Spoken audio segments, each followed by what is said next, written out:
Life has a funny way of testing us when we least expect it.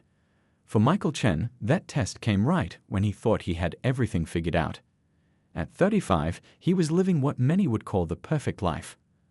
A beautiful house in a peaceful suburb, a thriving career as a corporate lawyer, and most importantly, a loving wife who had been his rock for the past 10 years. Anna had been more than just his wife. She was his best friend, his biggest cheerleader, and the person who made their house feel like home. They met in college when both were struggling students sharing cheap coffee and dreams of the future. She worked 2 jobs to help put him through law school, never complaining about the endless nights he spent studying or the tiny apartment they called home back then. Their love story was the kind that made their friends jealous. Movie nights spent cuddled on their worn-out couch, surprise lunch dates where they'd meet halfway between their offices, and Sunday morning pancake traditions that neither would ever miss. Anna had this way of making even the most ordinary moments feel special, like when she'd leave little encouraging notes in his briefcase before big court days. But life has a way of making us take things for granted. As Michael's career took off, the long hours at the office started feeling normal. The movie nights became less frequent, and those Sunday pancakes often got cold as work calls took priority. Anna understood she always did. She'd just smile and save him a plate, keeping it warm until he finally emerged from his home office. Everything changed the day Rita Walker joined the firm. She was fresh out of law school, with ambitious eyes and an energy that reminded Michael of his younger self. It started innocently enough, just 2 colleagues grabbing coffee while discussing case files. Rita would ask for his advice, hanging on every word as he explained complex legal strategies. Her enthusiasm made him feel important, respected in a way he hadn't noticed he was missing. Soon, coffee breaks turned into working lunches. Michael found himself looking forward to their conversations, where Rita would challenge his ideas and share fresh perspectives that make him see things differently. He started staying later at the office, telling himself it was about mentoring a promising young lawyer. But deep down, he knew something was shifting.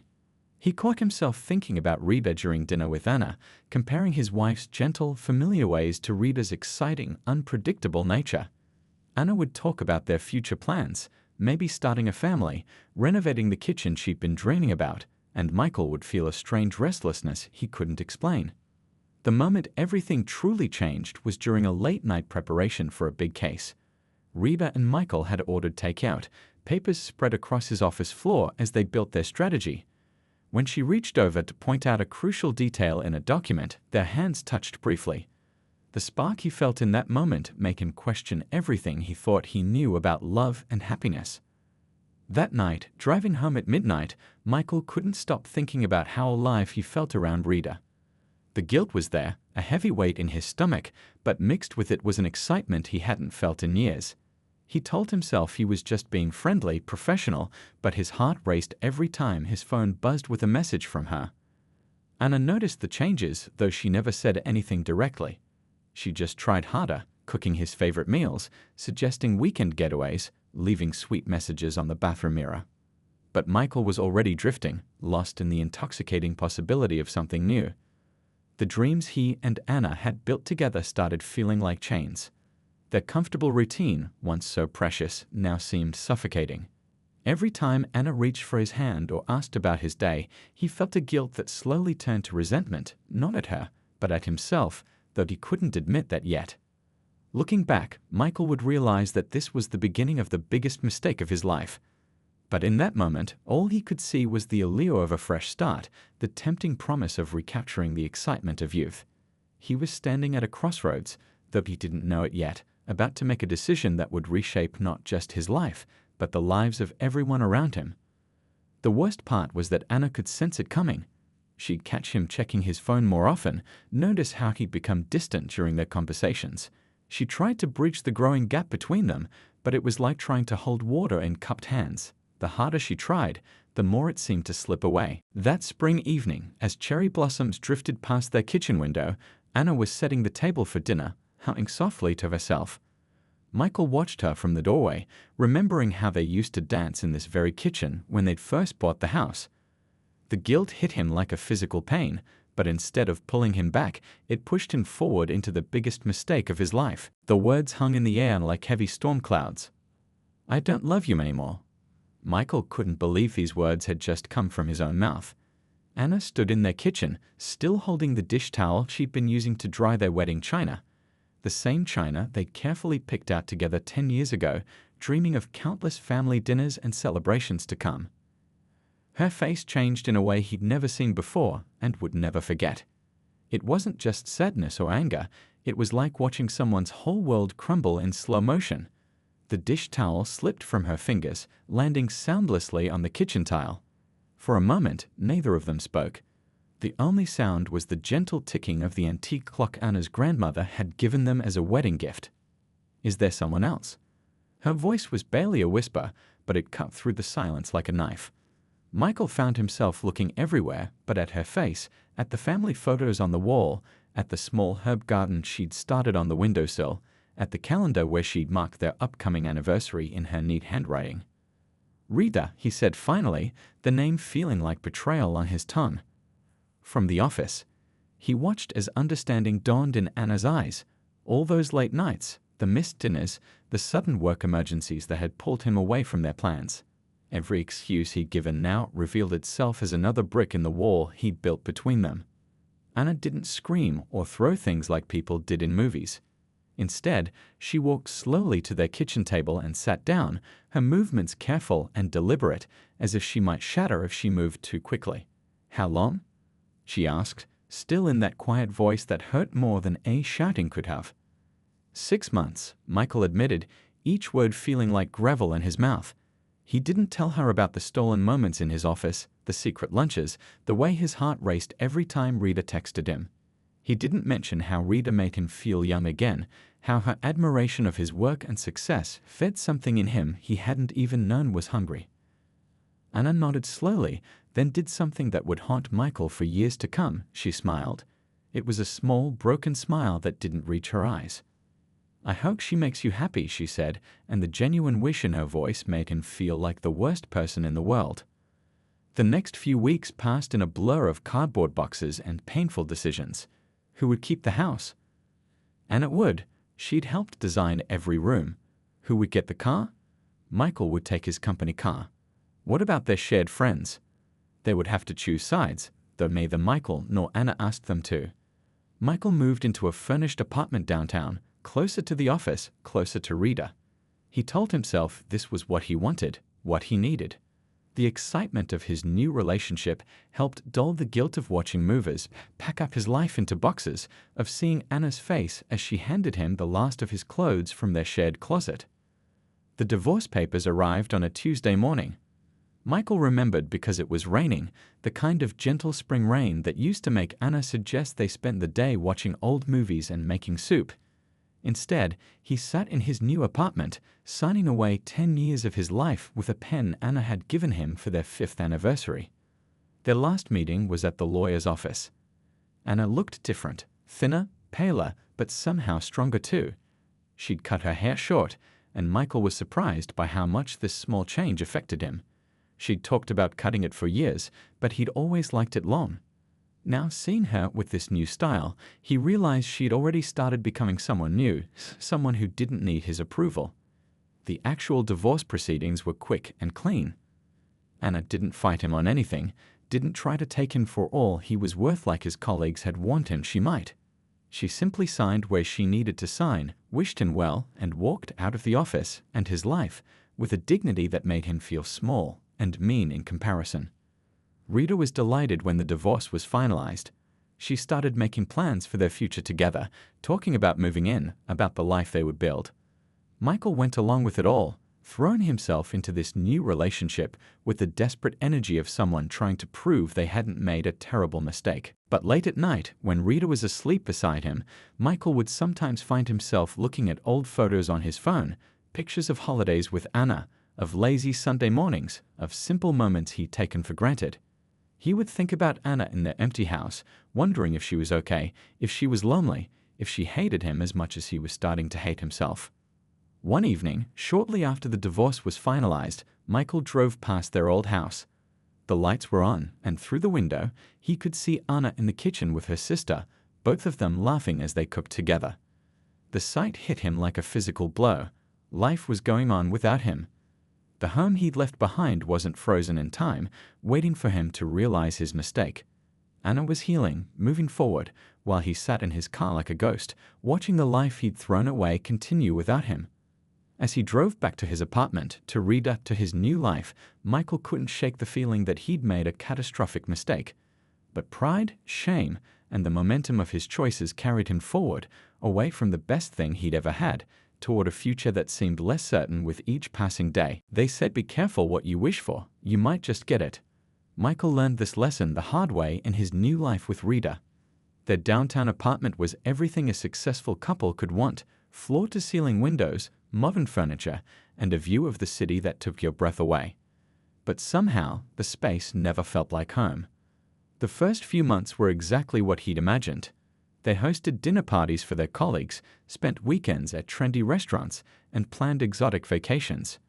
Rita was young, ambitious, and full of energy, everything Michael had convinced himself he needed. When they walked into rooms together, people noticed. He felt rejuvenated, like he'd found a fountain of youth in the form of a relationship. But slowly, almost too slowly to notice at first, things began to change. The exciting conversations about cases and legal strategy that had drawn them together started feeling more like work than pleasure. Rita's ambition, once so attractive, began casting long shadows over their personal life. She worked later than he did, often calling to say she'd be at the office until midnight. The irony wasn't lost on Michael. He was now the one waiting at home, dinner getting cold on the table. "Just one more big case," Rita would say, her voice tired but excited over the phone. "This could make partner for me." Michael would look at his watch, realize it was past 9 p.m., and put away the meal he prepared. He started eating alone more often than not, sitting at their expensive dining table, surrounded by the sleek, modern furniture that had never felt comfortable. The age difference, which had seemed trivial during their affair, began showing itself in unexpected ways. Rita wanted to go out dancing on weekends. Michael preferred quiet evenings at home. She was excited about office politics and climbing the corporate ladder. He'd already been there and done that. When he talked about maybe wanting to slow down, maybe start thinking about family, Rita would look at him like he was speaking a foreign language. "We have plenty of time for that," she'd say, waving her hand dismissively. "I'm only 28. I want to make partner first." Michael would nod, remembering how Anna had always talked about wanting children, how they'd picked their house partly because it had perfect spaces for a nursery and a backyard where kids could play. The photographs of their glamorous life together looked perfect on social media: skiing trips to Switzerland, summer weekends in the Hamptons, charity galas where Rita shone in designer dresses. But the reality behind those carefully filtered images was different. They were like two ships passing in the night, each focused on their own course, barely taking time to acknowledge each other. One evening, after another cancelled dinner plan, Michael found himself looking through old photos on his phone. He came across a picture from his life with Anna, just a simple snapshot of them making pizza in their kitchen, both covered in flour, laughing at some forgotten joke.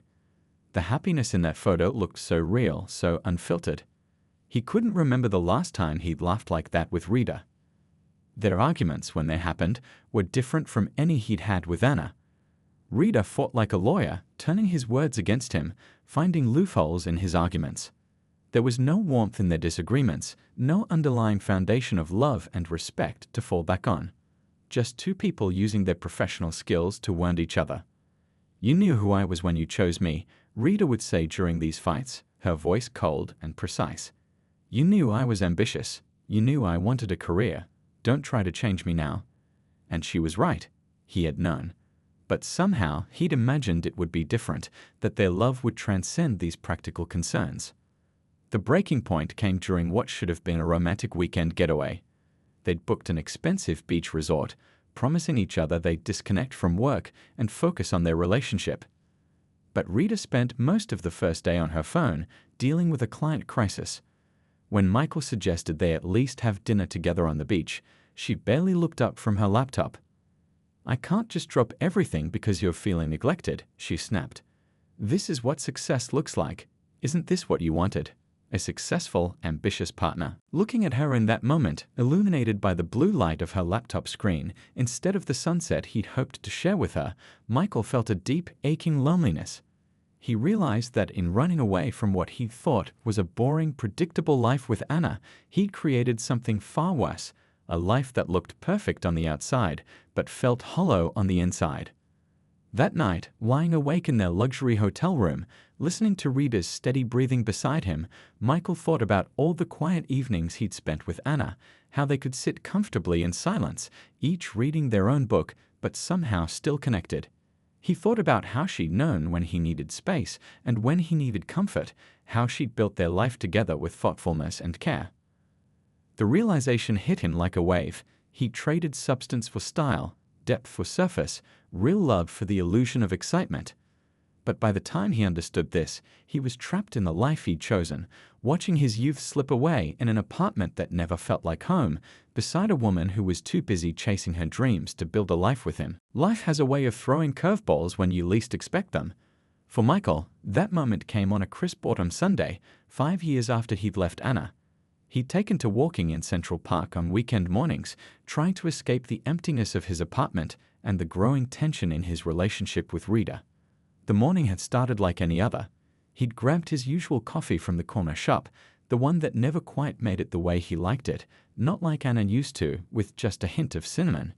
He was walking along his usual path, past the children's playground, when the sound of familiar laughter stopped him in his tracks. There, surrounded by fallen leaves and morning sunshine, was Anna. But she wasn't alone.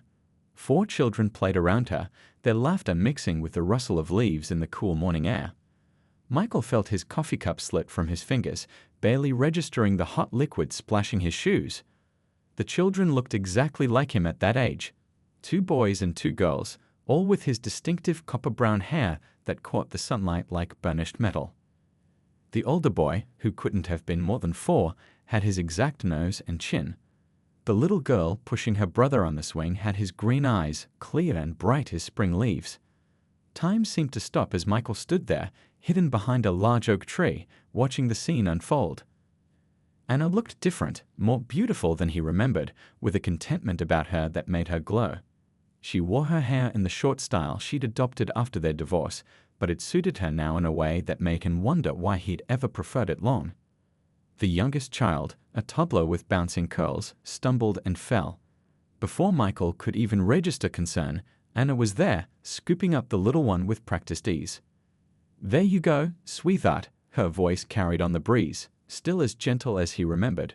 "Mama's got you." The child's tears turned to giggles as Anna kissed the slightly scraped knee and set her back on her feet. Michael's mind raced. The timing didn't make sense. These couldn't be his children, yet they looked so much like him it was uncanny. The older boy had his exact mannerisms, right down to the way he scrunched his nose when concentrating on building his sandcastle. The older girl, helping her younger sister on the slide, had his determined expression, the one Anna used to tease him about during difficult cases. He watched as Anna managed all 4 children with a grace he'd never seen in her before. She seemed to have eyes everywhere, anticipating each child's need before they even expressed it.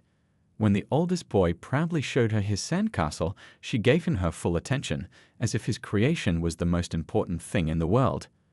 When the middle girl wanted to show off her cartwheel, Anna clapped and cheered as if she was watching an Olympic performance. A man approached the group carrying what looked like a tray of hot chocolates from the nearby cafe. Michael's heart clenched as he watched Anna's face light up at his arrival. The man was tall, with familiar features that tugged at Michael's memory. The children rushed to him with cries of "Daddy," and Michael felt an inexplicable sense of loss. The family settled on a nearby bench, the children carefully holding their hot chocolates, the parents working together seamlessly to distribute napkins and warnings about the hot drinks. It was like watching a well-rehearsed dance, one that spoke of years of comfortable partnership. Michael couldn't tear his eyes away from the scene. He noticed how the man's hand rested naturally on Anna's lower back, how she leaned into him slightly as they sat together. It was the kind of unconscious intimacy that only comes from deep trust and love. The kind he and Anna used to share. The youngest girl, still unsteady on her feet, wandered near Michael's hiding spot, chasing a fallen leaf. Up close, the resemblance was even more striking. She had his mother's dimples, the ones that had skipped him but apparently found their way to this child who couldn't possibly be his. The girl looked up, and for a heart-stopping moment, their eyes met. She gave him a tiny wave before Anna called her back to the group. As Michael watched them pack up their things and head out of the park, the children skipping and chattering around their parents, he felt like he was watching a life that could have been his slip away for the second time. The family moved as a unit, each member naturally adjusting their pace to stay together, the parents taking turns carrying tired children or picking up dropped toys. Later that evening, sitting alone in his sterile apartment while Rita worked late again, Michael couldn't get the image out of his head. Those children, with their familiar features and mannerisms, seemed like ghosts of possibilities he'd abandoned. The way Anna had looked, happy, fulfilled, surrounded by love, made his chest ache with a mixture of regret and something else he couldn't quite name. He pulled out his phone and found himself scrolling through his contacts until he found his cousin Peter's number. Maybe he would know something about Anna's new life, about those children who looked so hauntingly like him. As his finger hovered over the call button, Michael realized he was trembling. Did he really want to know? Did he have any right to ask? The autumn sunset painted his apartment walls in shades of orange and gold, but all Michael could see was the way the morning light had played on copper-brown hair, the way 4 pairs of green eyes had sparkled with joy, and the way Anna's laugh had sounded exactly as he remembered, only happier, freer, belonging to a life that no longer included him. The truth has a way of finding us, even when we're not sure we want to find it. For Michael, it came through a chance meeting with his old friend David at their regular coffee shop. He hadn't planned to ask about Anna, hadn't even planned to mention seeing her in the park. But sometimes our hearts speak before our brains can stop them. "I saw her," Michael said, stirring his coffee absently. "Anna, in the park with her kids." He tried to keep his voice casual, but David's expression told him he wasn't fooling anyone. David set down his cup slowly, studying Michael's face. "Ah," he said simply. "I wondered when you'd run into them." There was something in his tone that made Michael look up sharply. "The kids," Michael started, then stopped, not sure how to ask what he desperately needed to know. They look just like you," David finished. "Yeah, there's a reason for that." He paused, seeming to weigh his next words carefully. "She married Robert. Your cousin Robert." The words hit Michael like a physical blow. Robert. Of course. That's why the man in the park had looked familiar. His father's sister's son, the one who'd moved abroad for work years ago. The one who'd always been more like a distant relative than a real cousin. But when? How? Michael's questions tumbled out, his coffee forgotten and growing cold. David leaned back in his chair, his face thoughtful. "Robert moved back about 6 months after your divorce. He'd taken a job with a tech company here. Ran into Anna at some family gathering, your aunt's birthday, I think. They started talking, found out they had a lot in common." The pieces started falling into place in Michael's mind. Robert had always been the quiet one in the family, the steady one. The one who thought things through before acting. In many ways, he was everything Michael used to be before he'd thrown it all away for a younger woman and the illusion of recaptured youth. They dated for 2 years before getting married, David continued. Did everything right. Took their time. Made sure they were ready. The kids came along pretty quickly after that. Turns out they both wanted a big family. Michael remembered how Anna used to talk about wanting children, how he'd always put it off, saying they had plenty of time. Now here she was, with 4 beautiful kids who carried his family's genes, just not through him. "She's different now," David said softly. "Happier. Robert, he sees her, really sees her. Supports her dreams. She started that online business she always talked about, the one you used to say was just a hobby. It's doing really well. She works from home, takes care of the kids, runs her company. Robert rearranged his work schedule so that he could be home more, help with the children." Each word felt like another reminder of what Michael had thrown away. He remembered how Anna used to show him her designs, her ideas for the business. He'd always been too busy, too focused on his own career to really listen. "The oldest is Charlie," David said, pulling out his phone to show Michael a recent photo.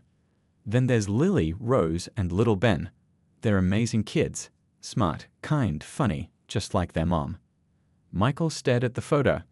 A Christmas card picture of the perfect family he could have had. Anna and Robert sat surrounded by their children, all wearing matching sweaters and genuine smiles. The kind of photo that wouldn't need any filters or editing to look perfect on social media. Robert's good to them? Michael heard himself ask, though he already knew the answer from what he'd seen in the park. David's expression softened. The best. He's the kind of dad who coaches Little League and helps with science projects. Never misses a school play or a parent-teacher conference. They do this thing every Sunday where he makes breakfast with the kids, all of them in the kitchen, making a huge mess but having the time of their lives. Michael remembered his own Sunday morning traditions with Anna, how they'd gradually fallen away as he'd gotten more involved with work, with Rita. Now Robert was creating new traditions with her, better ones that included the family they'd built together. She doesn't talk about you, David added gently. Not because she's bitter or angry. She just moved on, found something better, something real. The coffee shop buzzed with afternoon activity around them, but Michael barely noticed. His mind was stuck on the image of Anna in the park, surrounded by children who could have been his but weren't. Children who had his family's features but would never know him as anything more than a distant relative if they knew him at all. Robert got promoted last month, David continued, almost apologetically. They're building that house Anna always dreamed about, you know, the one with the big backyard and the wraparound porch. She's designing it herself. They're breaking ground in the spring. Every word painted a picture of the life Michael had thrown away, now being lived better by someone else. Someone who appreciated what he had, who understood the value of family and commitment, who saw Anna for the treasure she was instead of taking her for granted. As David gathered his things to leave, he paused, looking at Michael with a mix of sympathy and something else, maybe disappointment. You know what the funny thing is? Robert thanks you sometimes. Says if you hadn't been so foolish, he never would have found the love of his life. Guess sometimes one man's biggest mistake is another man's greatest blessing. Michael sat there long after David left, his coffee stone cold, watching happy couples and families pass by the window. Each laughing child, each loving glance between partners reminded him of what he'd seen in the park and what he'd lost through his own choices. The truth he'd discovered wasn't just about Anna's new life, it was about the man he'd been, the choices he'd made, and the consequences that would follow him forever. They say you don't know what you have until it's gone. But sometimes you don't truly understand what you've lost until you see someone else treasuring what you threw away. After learning about Anna's new life with Robert, Michael's world began to crumble in slow motion, like a sandcastle being eaten away by the tide. His apartment, once a symbol of his new, exciting life, now felt like a prison of chrome and glass. The designer furniture that Rita had chosen seemed cold and unwelcoming. Even the view of the city skyline, which had once made him feel on top of the world, now only reminded him of how far he had fallen. Rita noticed the change in him, though she didn't understand its cause. "You've been different lately," she said one evening, not looking up from her laptop where she was preparing for another court case. Distant. Is this about the Thompson merger? Michael stood by their floor-to-ceiling windows, watching the sunset paint the sky in shades that reminded him of his daughter's copper hair. No, not his daughter, Robert's daughter. The child who could have been his in another life, one where he'd made better choices. "Do you ever think about having kids?" he asked suddenly, turning to face Rita. She looked up from her work, surprise flickering across her face before being replaced by something harder. "We've talked about this," she said, her voice taking on the careful tone she used in court. "My career is just taking off. I'm up for junior partner next year. This isn't the time." "And when will be the time?" The words came out sharper than he'd intended. "When we're too old to run around with them. When we've missed all the good years." Rita closed her laptop with a snap. "Is that what this is about? You're having some kind of midlife crisis because you saw a few happy families in the park." She didn't know about seeing Anna, about the children who looked just like him. He hadn't told her. Couldn't tell her. How do you explain to your current partner that you're haunted by the family you could have had with your ex-wife? Their arguments became more frequent after that. Small disagreements escalated into full-blown fights. Rita's late nights at the office, once a minor annoyance, now felt like proof that they were living separate lives under the same roof. "You knew who I was when you chose me," Rita would say during these fights, her words precise and cutting. "You wanted someone ambitious, someone exciting. Don't try to turn me into her." "Her, Anna. Even though Rita had never met her, Anna's ghost seemed to hover between them, growing more solid with each passing day. Michael found himself making comparisons he couldn't stop. How Anna would have noticed his mood, how she would have known exactly what to say, how she would have made their house feel like a home.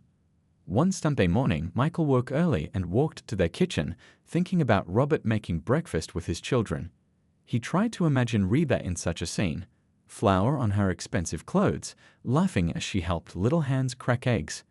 The image wouldn't come. Instead, he remembered Anna in their old kitchen, dancing as she made pancakes, talking about the family they would have someday. The breaking point came during a charity gala at their law firm. Rita was radiant in a designer dress, working the room like the future partner she was destined to become. Michael watched her from across the room, remembering how young and exciting she had seemed 5 years ago. Now all he could see was the distance between them, growing wider with each passing day. A senior partner's wife approached him, champagne in hand. "You two make such a lovely couple," she said, nodding toward Rita. Although, she paused, taking a sip of her drink. "I always thought you and Anna were perfect together. Such a shame about the divorce. But I hear she's doing wonderfully now, married to your cousin, isn't it? 4 beautiful children. They just bought that lovely property in the suburbs." Michael excused himself, nearly running to the men's room. He stood gripping the marble sink, staring at his reflection in the mirror. Gray had started appearing at his temples. Lines had formed around his eyes, not laugh lines like the ones that crinkled around Anna's eyes when she smiled, but worried lines, tired lines. That night, as Rita slept beside him, Michael lay awake thinking about choices and consequences. He thought about the life he'd abandoned, the comfortable love, the shady dreams, the future that had seemed too predictable to be precious. He thought about Anna and Robert's children, who carried his family's features but would never call him Dad. The next morning, he found a photo album he'd hidden away years ago. Inside were pictures from his life with Anna, their college graduation, their wedding day, countless small moments of joy he'd taken for granted. In every photo, their happiness looked so real, so unforced. He couldn't remember the last time he'd smiled like that with Rita. When Rita came home that evening, excited about a big case she'd just won, Michael barely heard her words. All he could think about was how he traded depth for surface, substance for style, real love for the illusion of excitement. He'd chosen the shiny new car over the reliable one, only to find himself broken down on the side of the road, watching his old car drive past with a happier driver behind the wheel. The realization settled over him like a heavy blanket. He hadn't just lost Anna, he'd lost himself. Somewhere between chasing youth and running from commitment, he'd forgotten who he was. Now, at 40, he found himself living in an expensive apartment with a woman who was more colleague than partner, surrounded by things that had no meaning, haunted by the ghosts of children who would never be his. Life's hardest lessons often come too late, and they rarely arrive in the way we expect. For Michael, the final chapter of his story began on a cold winter morning, exactly 6 years after he'd left Anna. His relationship with Rita had ended not with a bang, but with a whimper, a quiet Sunday morning conversation where both admitted what they'd known for months. They were living separate lives under the same roof. "We tried," Rita said, packing the last of her designer clothes into expensive suitcases. "But we were never really building a life together, were we? We were just 2 people sharing an address." For once, her lawyer's precision with words cut straight to the truth. The apartment felt enormous after she left, each empty room echoing with the hollow sound of missed opportunities and wrong choices.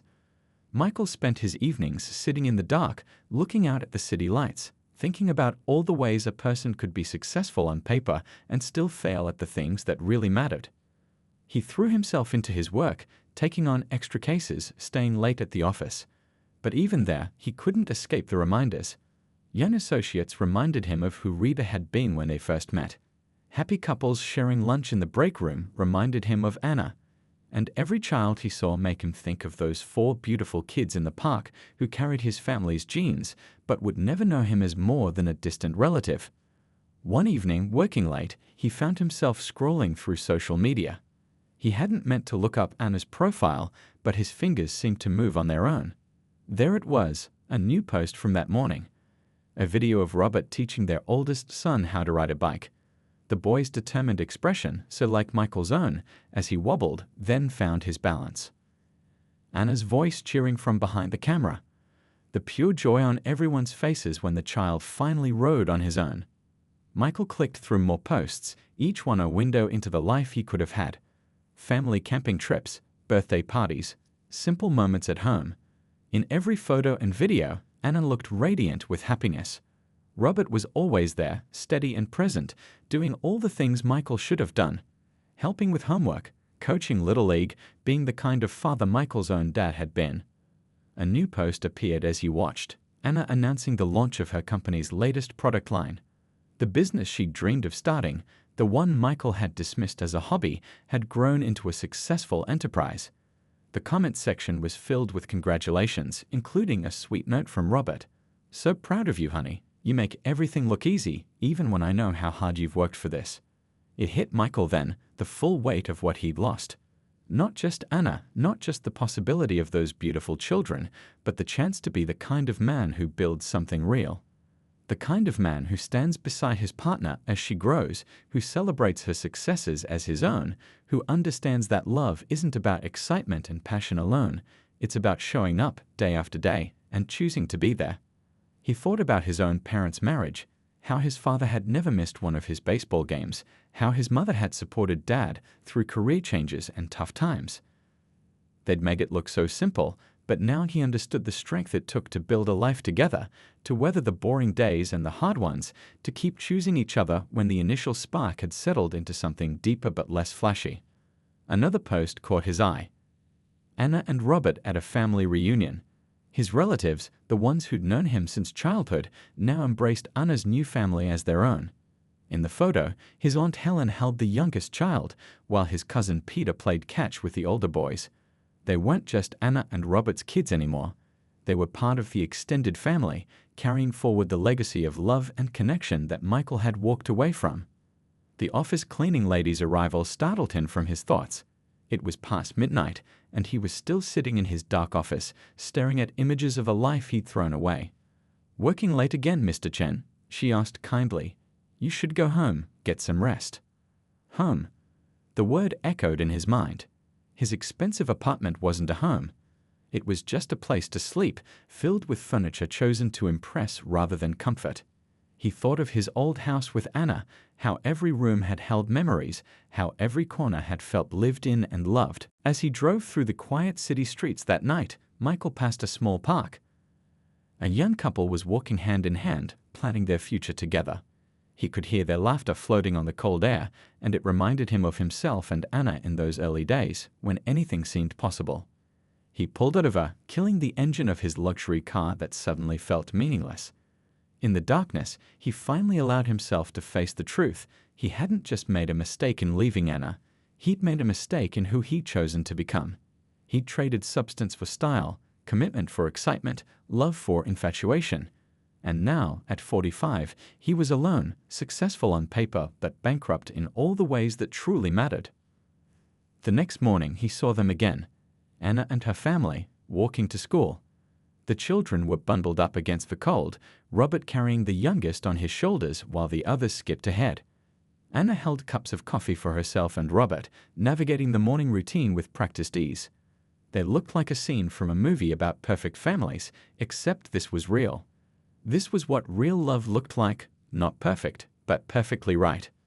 Michael watched them until they disappeared around the corner, understanding finally that some mistakes can't be undone. Some choices reshape not just our lives, but the lives of everyone around us. Anna had found her happiness, built her dreams, created a beautiful family, not despite his betrayal, but because of it.